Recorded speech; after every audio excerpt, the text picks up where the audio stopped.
Ma'am ఇప్పుడు next ఏం చేయాలని రెడీగా ఉన్నారు? మూవీస్ కాకుండా మీ పర్సనల్ ఇంట్రెస్ట్ ఏంటి? పర్సనల్ ఐఎమ్ డన్ అమ్మా. సో నాకు 2004లో మ్యారేజ్ అయింది.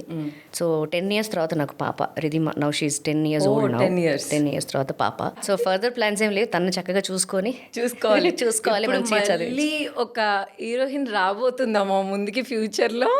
అది మీ తన అమ్మాయి- ఇష్టం. మా అమ్మాయి షీఈస్ వెరీ స్మార్ట్. స్కూల్లో మనకి మామూలుగా టీచర్స్ అడుగుతారు what you want to become as అని అడిగితే I want to become an actress like my ma'am.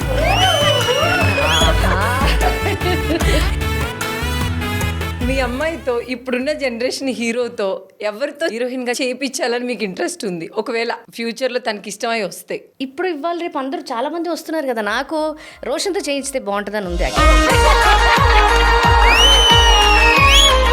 Mother ఏమో ఫాదర్ తో, కూతురేమో బాబు. సినిమాలో ఇవాళ రేపు వరుసలు ఉండవు కదా మనకి. అవును. చిన్నప్పుడు నేను డాటర్ గా చేశాను రాజశేఖర్ సార్ తో. అవును. పెద్ద నేటిగా అంతా హీరోయిన్ గా చేశారు. చేశాను. ఇండస్ట్రీలో వరకు మనకి వరుసలు ఉండవు కాబట్టి రోషన్ అంటే నాకు చాలా ఇష్టం. అంటే వాడిని ఎత్తుకోవడం అన్ని, వాడి పిల్లి కళ్ళు అవన్నీ చాలా ఇష్టం నాకు.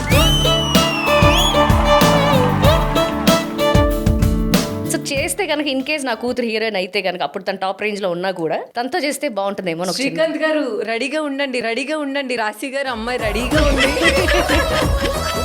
సో ఆ చిన్నప్పుడు గుర్తులు అలా ఉండిపోతాయి. ఇప్పుడు హీరోగా మీరు తన్ని చూసినప్పుడు మీ ఫీలింగ్ ఏంటి? నేను అప్పుడు నా ఏజ్ నేను గుర్తు తెచ్చుకోవాలి కదా మరి. ఇప్పుడు వీళ్ళందరూ పెరిగి పెద్ద అయితే ఇంత ఉన్నవాడు అంత అయ్యాడంటే అప్పుడు నేను సరే మనకి ఏజ్ అవుతుంది.